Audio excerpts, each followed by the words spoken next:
Hello everyone, कैसे हैं आप सब लोग। आई होप आप सब अच्छे होंगे और अपने अपने परिवार के साथ सकुशल रहेंगे। आप सबका बहुत बहुत स्वागत करता हूं एक बार फिर से आप सभी का अपना यूट्यूब चैनल बेस्ट म्यूजिक्स में। गाइज इस वीडियो में हम लोग स्टार्ट करेंगे क्लास 9 का पढ़ाई। ठीक है, आप सब ने क्लास 8 का एग्जाम कंप्लीट किया है, आपका रिजल्ट आने में बाकी है, बट अभी आपको क्या करना है, क्लास 9 की पढ़ाई आपको स्टार्ट कर देनी चाहिए। तो हम लोग आज के इस सेशन में क्लास 9 की पढ़ाई स्टार्ट करेंगे। ठीक है, तो जितने भी विद्यार्थी क्लास 8 से 9 में आए हैं या फिर 9 की पढ़ाई स्टार्ट कर चुके हैं, उनके लिए वीडियो बहुत ज़्यादा इंपॉर्टेंट है। अपने दोस्तों तक भी ये वीडियो शेयर करिए ताकि उन्हें भी पता चले कि क्लास 9 का पढ़ाई स्टार्ट हो चुका है। ठीक है, और जितने भी नए विद्यार्थी इस वीडियो को देख रहे हैं, फटाफट से चैनल को सब्सक्राइब कर दीजिए, क्योंकि इस चैनल में आपको क्लास 9 का सब पढ़ाई आपको कंटिन्यूसली मिलती रहेगी। ठीक है, आज हम बात करने वाला है साइंस सब्जेक्ट में हम चैप्टर 1 डिस्कस करेंगे। चैप्टर 1 को आज एक्सप्लेन करेंगे, समझेंगे चीज़ों को। ठीक है, एक चैप्टर कंप्लीट होने के बाद हम लोग क्या करेंगे, ऑब्जेक्टिव क्वेश्चंस करेंगे। ठीक है, इसी प्रकार हम क्या करेंगे, अपना कोर्स को कंप्लीट करेंगे। आपका कोर्स कंप्लीट करने की जिम्मेदारी मेरा है, मैं आपका कोर्स कंप्लीट कराऊंगा। ठीक है, इसके लिए आपको सोचने की जरूरत नहीं है, कॉन्सेंट्रेट होकर आप अपना पढ़ाई करते रहिए कंटिन्यूसली। तो चलिए आइए मेरे साथ वीडियो का अंत तक बने रही है। वीडियो का अंत तक हम लोग देखते हैं कि इस चैप्टर में हमें क्या क्या सीख मिलती है। चैप्टर का नाम क्या है हमारा, हमारे आसपास का पदार्थ। ठीक है, तो सबसे पहले हमें जानना होगा कि पदार्थ क्या है। ठीक है, क्या है हमारे आसपास के पदार्थ, मैटर इन आवर सराउंडिंग्स। ये चैप्टर 1 है, क्लास 9 का साइंस सब्जेक्ट का चैप्टर 1 है। ठीक है, सबसे पहले हमें जानना होगा कि पदार्थ की, जैसे कि अगर नाम आए पदार्थ, तो पदार्थ क्या है इसके बारे में हमें जानना बहुत ज़रूरी है। ठीक है, चलिए परिभाषा को हम लोग समझते हैं। एक एक परिभाषा हम लोग समझेंगे। जहाँ पर भी आपको समझने में दिक्कत होगी, यू कैन कमेंट मी, आप कमेंट कर सकते हैं मुझे, मैं उसका आपको एक्सप्लेन करने के बाद फिर से एक्सप्लेन करूँगा आपको नेक्स्ट वीडियो में। तो पहला है हमारा पदार्थ। तो पदार्थ क्या है, चलिए हम पढ़ते हैं कि पदार्थ संसार में उपस्थित वे सभी वस्तुएं जो कुछ स्थान घेरती हैं, अर्थात जिनका आयतन तथा जिनका अपना द्रव्यमान होता है, उन्हें पदार्थ कहते हैं। परिभाषा को समझने का प्रयास करिए। परिभाषा क्या कहता है पदार्थ का, कहता है कि वे सभी वस्तुएं जो स्थान करती है, जो कुछ ना कुछ क्या करे, स्थान करे, कुछ स्थान करती है, जिनका आयतन होता है, जिनका आयतन यानी कि जिनका माप हो, जिनका अपना द्रव्यमान होता है, वजन होता है, उन सभी चीज़ों को हम क्या कहते हैं, पदार्थ कहते हैं। ठीक है, जैसे जैसे मेज, कुर्सी, नमक, चीनी, पत्थर, इन सभी में कुछ ना कुछ द्रव्यमान आयतन जरूर होता है। ठीक है, और ये सभी वस्तुएं कुछ ना कुछ स्थान जरूर करती है। अगर एक मेज को हम किसी जगह पर रख देते हैं, तो जिस जगह पे मेज पे रखें तो वो उस जगह को मेज क्या करता है ना, घेर लेता है, क्योंकि उस जगह पे हम कुछ और चीज़ रख ही नहीं सकते हैं, या फिर हम वहाँ पे खड़े नहीं हो सकते हैं। हो सकते हैं, नहीं हो सकते हैं, हम उस जगह पे खड़े नहीं हो सकते हैं, मेज के ऊपर खड़े हो सकते हैं। ठीक है, तो पॉइंट क्या है कि वस्तु यानी पदार्थ क्या है कि जो भी पदार्थ स्थान घेरता है, यानी स्थान घेरे, अपना द्रव्यमान हो, आयतन हो, उसे हम क्या कहते हैं, पदार्थ कहते हैं। ठीक है, कुछ भी हो सकता है यहाँ पे, आप हवा भी हमारा पदार्थ है। क्यों है हवा पदार्थ, क्योंकि हवा भी आयतन भरता है। अगर हम बैलून में हवा भरते हैं तो क्या होता है ना, बैलून का आकार बढ़ जाता है, यानी वो क्या कर रहा है, स्थान को घेर रहा है। ठीक है, तो हवा भी हमारी क्या है, पदार्थ है। ठीक है, चलिए आगे बढ़ते हैं। ये तो पदार्थ का हमने परिभाषा समझ लिया। अब हमें जानना होगा कि पदार्थ की परिभाषा में, जैसे हमने जाना कि मेज, कुर्सी, नमक, चीनी, पत्थर आदि ये सब हमारे पदार्थ है, ये बनते कैसे हैं, इनका स्वरूप क्या है, ये किस तरह के होते हैं, इनके गुण क्या है। ठीक है, चलिए तो अब हम लोग वही जानेंगे कि अब हम जानेंगे पदार्थ के स्वरूप। पदार्थ का स्वरूप यानी कैसे पदार्थ बनता है, उसका भौतिक स्वरूप क्या है, किस प्रकार से बना है। जो दो पदार्थ हैं, पदार्थ के भौतिक स्वरूप, चलिए दो भौतिक स्वरूप है, उनके क्या क्या है पढ़ लेते हैं थोड़ा सा, है ना। पदार्थ के भौतिक स्वरूप क्या है, पदार्थ भौतिक स्वरूप, पदार्थ कणों से मिलकर बना होता है। पदार्थ जो है कणों से मिलकर बना होता है। कण का मतलब क्या होता है, कण का मतलब होता है छोटे छोटे टुकड़े, है ना। तो जो भी पदार्थ यहाँ बना हुआ है, बहुत से छोटे छोटे टुकड़ों से मिलकर वो बना हुआ है। अगर हम बात करें कि लोहे की, तो एक लोहा जो है वो से छोटे छोटे लोहे के टुकड़े से एक बड़ा लोहा बनता है। आप सबको पता होगा, या फिर अगर नहीं पता है तो जो लोहा जो भी हम लोग यूज़ करते हैं, तो उससे बनाने से पहले उसका जो रॉ मटेरियल है वो एक गोली की तरह आता है, आयरन गोली जिसे हम कहते हैं। ठीक है, तो उन आयरन गोली को पिघला कर बड़े बड़े लोहा का आकार दिया जाता है। तो यानी कि लोहा का छोटा टुकड़ा हो गया आयरन गोली। तो कोई भी पदार्थ कोई भी वस्तु जो इस संसार में उपस्थित है, वो क्या है, बहुत से छोटे छोटे कोने, बहुत से छोटे छोटे टुकड़ों से मिलकर बना हुआ है। ठीक है, दूसरा क्या कहता है, पदार्थ के कण अत्यंत छोटे होते हैं, जिन्हें हम कल्पना भी नहीं कर सकते। इसके कण इतने छोटे होते हैं कि इसे हम और छोटे भागों में विभाजित नहीं कर सकते। ये इसका भौतिक स्वरूप है। एक तो हमने जाना कि पदार्थ के कण क्या पदार्थ जो है कणों से मिलकर बना होता है, यानी कि बहुत से छोटे छोटे टुकड़ों भागों से मिलकर बना होता है। दूसरा पॉइंट में हमने ये जाना कि ये जो छोटे छोटे टुकड़े हैं ये इतने छोटे होते हैं, अत्यंत छोटे होते हैं, जिन्हें हम कल्पना भी नहीं कर सकते कि कितने छोटा हो सकता है, ठीक है। और इन्हें हम और भागों में बांट ही नहीं सकते और छोटे टुकड़ा नहीं कर सकते, यानी कितने सूक्ष्म होते हैं ये, ठीक है, कि और दोबारा टुकड़ा नहीं किया जा सकता, ठीक है। तो ये है उसका भौतिक स्वरूप, यानी कि इस प्रकार वो बना होता है, इसका कणों से बना होता है, ठीक है। आ रही समझ में? चलिए आगे बढ़ते हैं। अभी हमें क्या समझना होगा, ये तो हमारा भौतिक स्वरूप हो गया। हमने जाना कि पदार्थ किससे बना होता है। अगर आपसे पूछा जाए कि पदार्थ का मूलभूत इकाई क्या है, कि पदार्थ किससे बना होता है, तो पदार्थ का मूलभूत इकाई है कण। पदार्थ कणों से मिलकर बना होता है, ठीक है। चलिए अभी हम इन कणों के बारे में जानेंगे। ये जो कण है इनके अभिलाक्षणिक गुण क्या है, यानी कि इनके गुण क्या होते हैं, इन कण के किस तरह के ये कण होते हैं पदार्थ में, ठीक है। तो पदार्थ के कणों के अभिलाक्षिक गुण क्या है, चलिए देखते समझते हैं। पहला है पदार्थ के कणों का पहला गुण क्या है कि पदार्थ के कणों के बीच रिक्त स्थान होता है। पदार्थ के जितने भी कण है, कण उनके बीच क्या होता है, रिक्त स्थान होता है, यानी कि खाली स्थान होता है। अब ये खाली स्थान होता है, ये क्या है, इस चीज़ को हम लोग समझते हैं। देखिए क्या है, देखिए जब हम कॉफ़ी, चाय या नींबू पानी बनाते हैं तो एक पदार्थ के कण दूसरे पदार्थ के कणों के रिक्त स्थानों में चले जाते हैं। यह दर्शाता है कि पदार्थ के कणों के बीच खाली स्थान होता है। इस चीज़ को समझिए। देखिए पदार्थ के कणों के बीच रिक्त स्थान होता है, इसका मतलब ये हुआ, देखिए जब हम कॉफ़ी बनाते हैं या चाय बनाते हैं, जब हम चाय बनाते हैं तो चाय में दूध, पानी और चीनी तीनों का हम लोग क्या करते हैं, घोल देते हैं। तो जब हम दूध को पानी से मिलाते हैं तो दूध का कण जो है ना पानी से पूरा मिल जाता है। इसका मतलब ये हुआ कि पानी में क्या है ना, रिक्त स्थान है, तभी दूध का कण पानी के साथ पूरा मिल पाया, ठीक है। जब हम उसमें चीनी डाल देते हैं ना, तो चीनी जो है ना दूध के साथ और पानी के साथ दोनों के साथ पूरा मिल जाता है।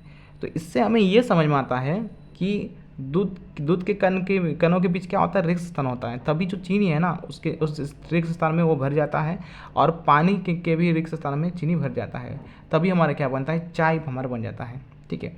कभी आपने ऐसा महसूस किया है जब चाय हमारा बनता है तो क्या थोड़ी पी लिए चाय तो उसके बाद मीठा लगा, बाद में वो मीठा नहीं लगे, फीका लगे, ऐसा होता है? नहीं होता है, कॉन्स्टेंटली रहता है हमारा, ठीक है। अगर मीठा है तो मीठा ही रहता है, अगर एक तरफ मीठा है तो सभी तरफ मीठा रहता है। ऐसा नहीं है कि एक तरफ आपका मीठास रहता है दूसरी तरफ मीठास नहीं रहता, ऐसे नहीं होता है। इसका करने का मतलब ये हुआ कि पदार्थ के कणों के बीच रिक्त स्थान होता है ना, जिसकी वजह से क्या होता है कि जैसे हम चीनी को डाल दिए दूध और पानी में, तो पूरे दूध और पानी में मिल जाता है हमारा, ठीक है। तो यह दर्शाता है कि पदार्थ के कणों के बीच क्या होता है, हमारा खाली स्थान होता है, ठीक है। आ रही समझ में? चलिए नेक्स्ट हम लोग क्या है, ये पहला गुण है, ये पहला अभिलक्षणिक गुण है कण के। दूसरा गुण क्या है कण के, कि पदार्थ के कण निरंतर गतिशील होते हैं, यानी कि वो गति करते रहते हैं, ठीक है। किस प्रकार गति करते रहते हैं, चलिए समझते हैं इसे भी हम लोग। पदार्थ के कणों में गतिज ऊर्जा होती है, अर्थात कणों में गति होती है। पदार्थ के कणों में क्या होती है, गतिज ऊर्जा होती है, वो गति करते रहते हैं, है ना, यानी कि उनमें गति होती है। तापमान बढ़ने के साथ साथ कणों की गतिज ऊर्जा बढ़ जाती है, इसलिए हम कह सकते हैं कि तापमान बढ़ने के साथ साथ कणों की गति भी बढ़ जाती है। इस चीज़ को हम लोग समझते हैं, पदार्थ में क्या होता है, गतिज ऊर्जा होती है। देखिए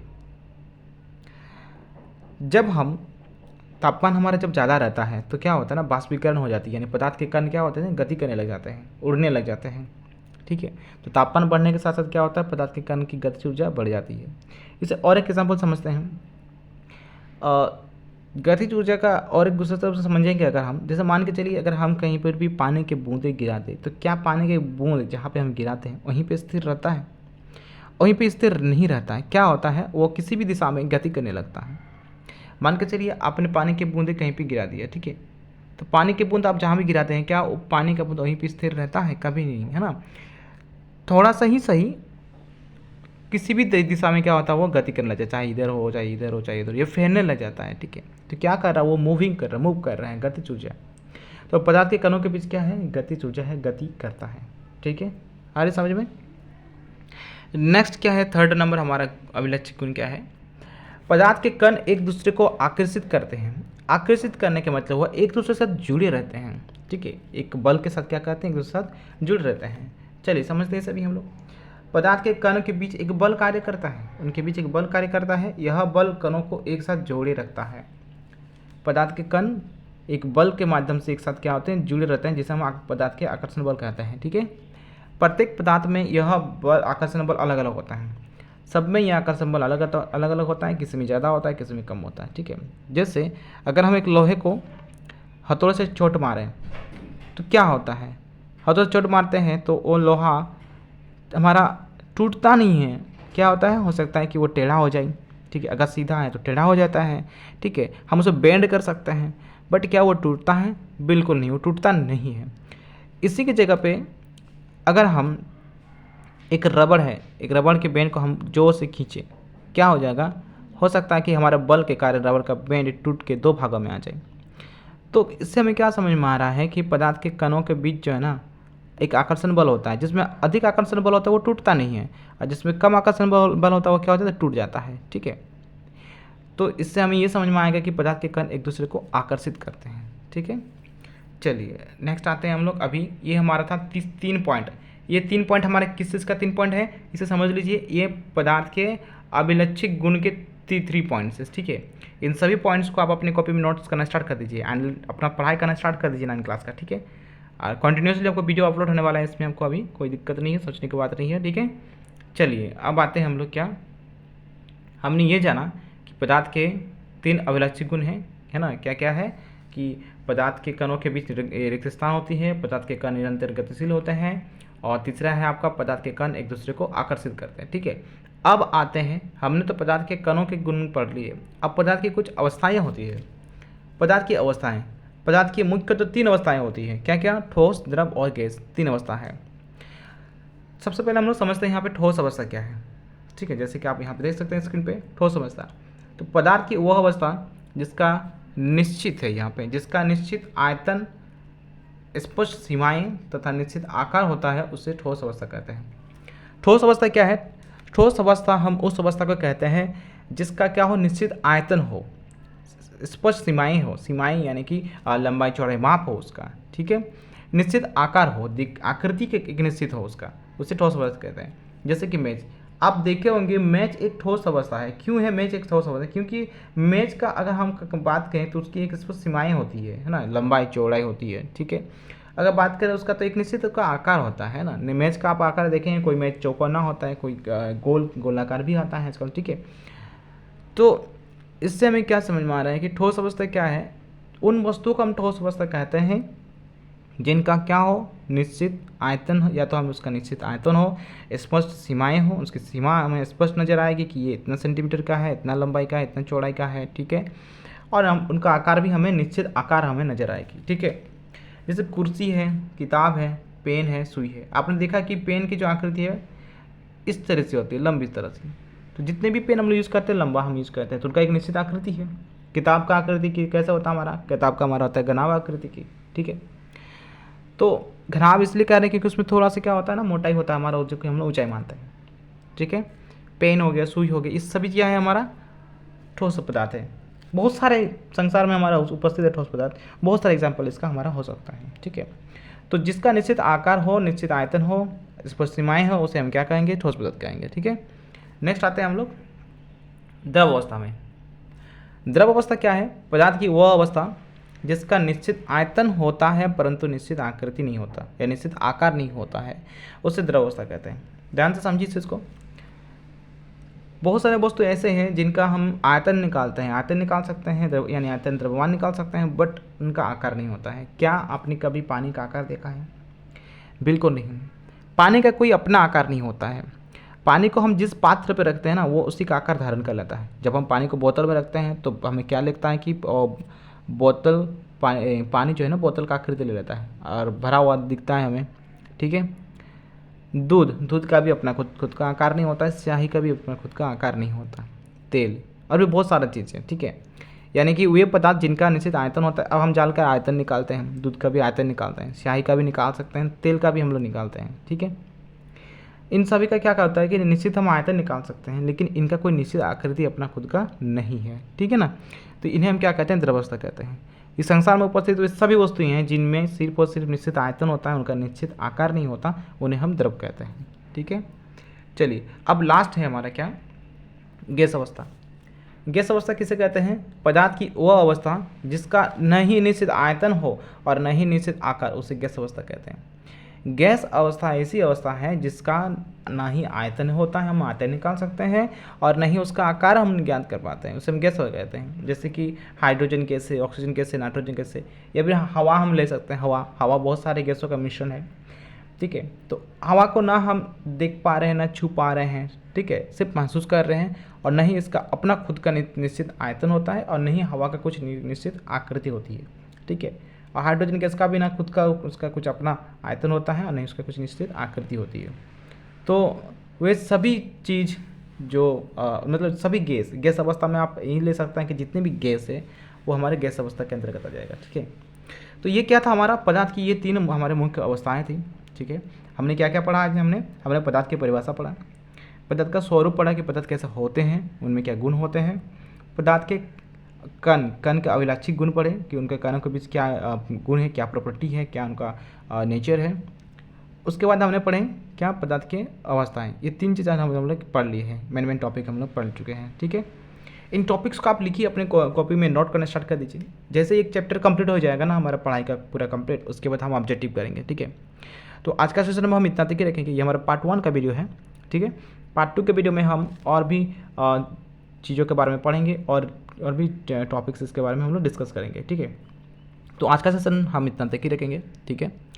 और जितना भी विद्यार्थी, नए विद्यार्थी जितना भी इस वीडियो को देख रहे हैं, चैनल को सब्सक्राइब कर लीजिए, क्योंकि पार्ट 2 का वीडियो मैं जल्द अपलोड करने वाला हूं, और पार्ट 2 के वीडियो में हम इस चैप्टर को और बेहतर तरीके से समझेंगे, ठीक है। और अगर कहीं भी समझने में आपको दिक्कत हो, आप मुझे ज़रूर कमेंट करें, मैं उसे आपको फिर से एक्सप्लेन कर दूँगा, ठीक है। सो थैंक यू एवरीवन, अच्छे से रहिए और अपने पढ़ाई को करना स्टार्ट कर दीजिए, okay. Thank you everyone, have a good day.